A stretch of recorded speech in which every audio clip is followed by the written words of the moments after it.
हम देखते हैं बाज़ार में महंगी महंगी फ्रिल वाली डिज़ाइनर बेडशीट्स और हमारा दिल करता है कि ये बेडशीट हम बाय कर लें। लेकिन इनकी प्राइसेस इतनी ज़्यादा होती है कि हम इनको बाय नहीं कर सकते। आज मैं आपको बताऊंगी इनको हम घर पर बिल्कुल न्यू बेडशीट से या पुरानी बेडशीट से दो कलर की हों या सेम कलर की आप बनाएंगे किस तरीके से, आज मैं आपको सिखाऊंगी। और आपके पुरानी दरवाजे हों के खिड़कियाँ उनको करेंगे नया, बिल्कुल घर में रखी हुई एक चीज़ से। इसी तरीके से छोटे छोटे से टिप्स एंड ट्रिक्स हैं जिस पे अमल करके हम अपनी लाइफ को बनाएंगे इजी। वीडियो को एंड तक देखिएगा और देखिएगा कि आज मैंने आपके साथ अपने कौन से जो है मसाइल को हल किया है और आपके साथ शेयर किया है। बिस्मिल्लाहिर्रहमानिर्रहीम, अस्सलाम वालेकुम। कैसे हैं आप सब? उम्मीद करती हूँ खैरियत से होंगे। टिप नंबर 1 से स्टार्ट करते हैं। तो बिल्कुल जी, हमारा दिल करता है कि हम अच्छी अच्छी बेडशीट लेकर आएँ फ्रिल वाली, और हम उनकी प्राइसेस देखकर ही खामोश हो जाते हैं। तो यहाँ पे जी मैंने ले लिया था, मेरे पास ये मैंने आपको पीसेस दिखाए थे कल के, मैं लेकर आई थी बिल्कुल कट पीस से। और यहाँ पे मेरे पास ना एक और पड़ा हुआ था, सेम मतलब कलर था जो कि मेरी बेडशीट के अंदर था। तो मेरी बेडशीट जो है वो बिल्कुल बेड पे पूरी नहीं आ रही थी कि दोनों साइडों से ना वो कम पड़ रही थी। यहाँ मैंने पहले तो साइजिंग ले लेनी है, उसके बाद मैंने क्या करना है कि जो मेरे पास ये सिंपल कपड़ा है ना, ये ग्रे कलर का था, तो इसको मैंने ले लिया और 8 इंच जितना, और इसकी मैंने एक साइड को स्टिच कर लिया।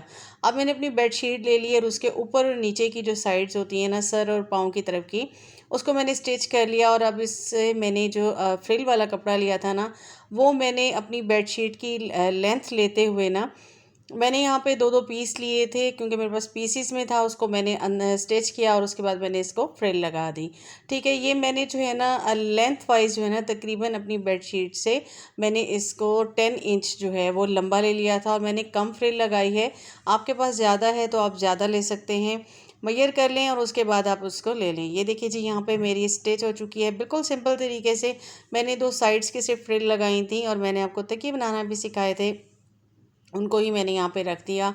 और देखिए इस तरीके से आप बना सकते हैं। बिल्कुल दो कलर की ले लीजिए, पुरानी हो आपकी उनको आप ले लीजिए और इस तरीके से आप इसको बना लेंगे। इसी तरह से मैंने छोटे छोटे से कुशन भी बना लिए थे और इस तरह से मैंने दूसरे उसकी ले ली थी। और ये देखिए इसके दोनों डिज़ाइन जो हैं डिफरेंट हैं, लेकिन इनको भी मैच करके हम बना सकते हैं। इस तरीके से आप अपनी नई और पुरानी सारी बेडशीट को रीयूज़ भी कर सकते हैं और एक नया लुक भी दे सकते हैं। यहाँ एक और आपको दिखाती हूँ कि ओल्ड बेडशीट्स हों आपकी दो, तो उनको आप इस तरीके से सेट कर सकते हैं। कैसा लगा मेरा ये आइडिया? उम्मीद करती हूँ आपको पसंद आएगा। नेक्स्ट आइडिया की तरफ आ जाते हैं। हमारे ना इस तरह से दरवाजे होते हैं और इनके अक्सर तो पेंट खैर उतर जाते हैं। अगर आपके पेंट नहीं भी उतरे ना, तभी आप इसको बिल्कुल नीट एंड क्लीन करेंगे। यहाँ मैंने एक क्लीनर बनाया है जिसमें मैंने पेस्ट इस्तेमाल किया है और विनेगर इस्तेमाल किया है। विनेगर 4 टीस्पून है, बाकी मैंने पेस्ट, मीठा सोडा और इनको मैंने इस्तेमाल किया है 1 टीस्पून। और इसके साथ ही ना मैंने कोकोनट ऑयल भी इसमें इस्तेमाल किया। अब आप दरवाजे की अपनी कंडीशन देख ली थी। मैंने कपड़े को कर लिया गीला और इसके बाद मैंने इसको इस जो है मटेरियल में डाल के लगाना शुरू कर दिया, क्योंकि हमें होता है कि हमारे ना पेंट भी ख़राब ना हो, तो इसीलिए हमने इसमें कोकोनट ऑयल का भी इस्तेमाल किया था। अब आप दरवाजे की कंडीशन देख सकते हैं, जो नीचे से साफ़ नहीं हुआ उसकी कंडीशन और जो मैंने साफ़ किया है उसकी कंडीशन। बिल्कुल इसमें जो पेंट उतरा हुआ है वो पहले से उतरा हुआ है और बाकी ये नीट एंड क्लीन हो जाएगा। नेक्स्ट आइडिया की तरफ आते हैं। तो आपके ना बच्चे अक्सर क्या करते हैं, परमानेंट मार्कर को ना इस तरीके से लगा देते हैं। यहाँ भी आप देखेंगे कि बिल्कुल जी इसका जो पेंट दरवाजे की साइड से उतर चुका है वो उतर चुका है इसकी दर से। तो बाकी जो है ना वो इसको मैं अच्छे से रगड़ लूँगी और आप देखेंगे कि इसको मैं टूथपेस्ट को लगाते हुए जब इसको करूँगी ना तो बिल्कुल नीट एंड क्लीन हो जाएगा। यहाँ आप देख सकते हैं मेरा डोर पूरे का पूरा बिल्कुल नीट एंड क्लीन हो चुका है और इसका कोई पेंट जो मैंने नहीं इसको बिल्कुल उतरा नहीं है। मैंने इसको जहाँ जहाँ पे भी लगाया बिल्कुल नीट एंड क्लीन हो गया। नेक्स्ट आइडिया की तरफ आ जाते हैं। तो अब किस तरह से ना स्टेयर्स पे ग्रिल होती है। अच्छा, ये भी स्टील की होती है और ये भी अक्सर ये देखें इस पर कितने पैचेस पड़ जाते हैं, ख़राब हो जाती है, दाग धब्बे हो जाते हैं। इनको नीट करने का भी आसान सा तरीका है कि इसी को ना आप ले लेंगे।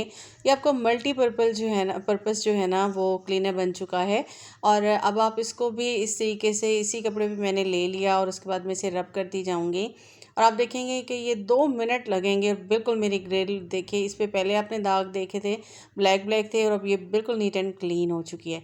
आ जाते हैं नेक्स्ट आइडिया की तरफ। तो आपकी ये स्टेयर्स होती हैं ना, ये भी इस तरीके से ख़राब हो जाती हैं और ये देखें यहाँ पे आपको स्पॉट्स नज़र आ रहे होंगे, तो इसको भी मैंने इसी तरीके से नीट कर लिया इसी क्लीनर से। और ये जो आप देख रहे हैं ये सिर्फ इसकी जॉइंट है, बाकी सारा नीट हो चुका है। अब नेक्स्ट की तरफ आ जाते हैं। तो हमारी ना इस तरह से ये वॉल्स होती हैं, तो बच्चे ना इस पर पेंट लगा देते हैं, तो इसको भी मैं कर लूँगी। अब मेरा क्लीनर तो ख़त्म हो गया था, लेकिन ये कपड़े भी जो लगा हुआ था उससे मैंने देखिए बिल्कुल सारी मिट्टी भी साफ़ होगी और आपका कोई भी रंग नहीं उतरा, पेंट नहीं उतरा, और सारे के सारे आपके नीट एंड क्लीन हो चुके हैं और सारे ही पेंट के दाग भी हट गए हैं। नेक्स्ट आइडिया की तरफ आ जाते हैं।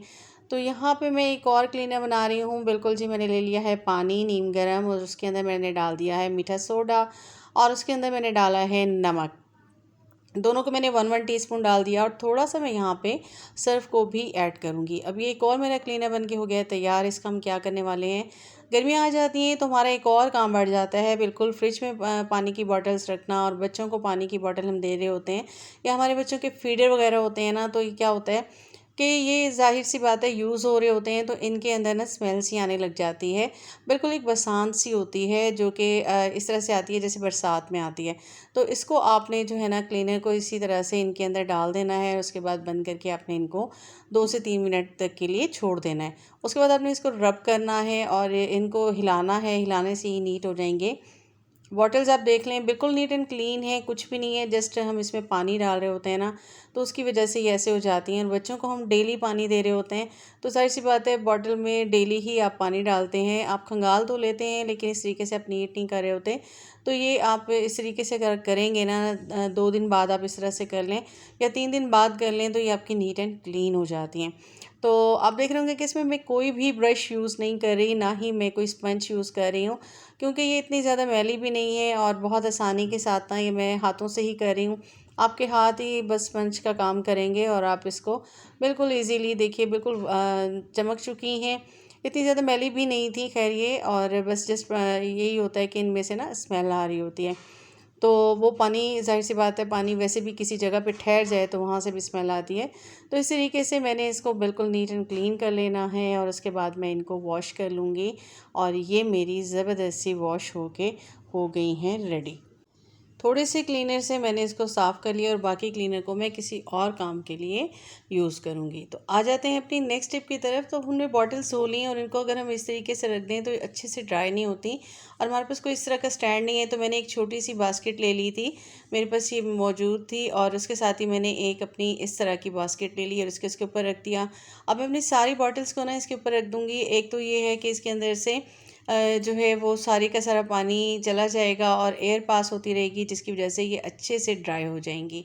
ठीक है, इस तरीके से आप कामों को आसान बना सकते हैं। बिल्कुल बेकार से जुगाड़ लगाइए और अपनी मर्ज़ी से आप चीज़ों को अरेंज कर सकते हैं। तो मेरे पास यहाँ पे क्योंकि कोई स्टैंड नहीं था, तो मैंने यहाँ पे एक जुगाड़ लगाई है और इस तरीके से मैंने एक स्टैंड बना लिया और इसके ऊपर मैंने अपनी सारी बॉटल्स को रख दिया। अब ये ड्राई हो जाएंगी। नेक्स्ट आइडिया की तरफ आते हैं। तो यही जो मैंने क्लीनर बनाया था ना, तो उसमें से मैंने हाफ़ को पहले ले लिया था और इस तरह से मैंने डिप करके रख दी थी अपनी जो किचन के हमारी सफाई के कपड़े होते हैं ना, इनको। और इस तरह से आप ये देखेंगे इनमें से इतनी ज़्यादा मैल नहीं निकली, इस वजह से कि क्योंकि मैं इनको डेली ही इस तरीके से करती हूँ। मैंने थोड़ा सा और क्लीनर डाल दिया और उसके बाद मैंने इसके अंदर डाल दिए अपने सारे स्पंजेस और इसको मैं तकरीबन 15 से 20 मिनट तक छोड़ दूंगी और 15 से 20 मिनट के बाद मैं इसको अच्छे से वॉश कर लूँगी। तो यहाँ पे मैं इनको सबको वॉश कर लूँगी और वॉश करने के बाद पहले तो मैं इनको सबको वॉश करके ना बैक पे बिल्कुल अच्छे से जो है ना मैंने इनको निचोड़ लेना है और बैक पे इनको लटका देना है, ताकि ये ईज़िली जो है ना आपके नीट एंड क्लीन हो जाए और आपका काम हो जाए आसान। ठीक है जी, इस तरीके से आप इनको अच्छे से वॉश कर लेंगे और 15-20 मिनट के बाद मैं अपने इन स्पंजेस को भी ले लूँगी और इनको भी मैं अच्छे से जो है वो वॉश कर लूँगी। और बाकी जो मेरा क्लीनर जो है ना वो बचा था ना, उसको मैं सिंक में डाल दूँगी, क्योंकि इसके अंदर मीठा सोडा डला हुआ है।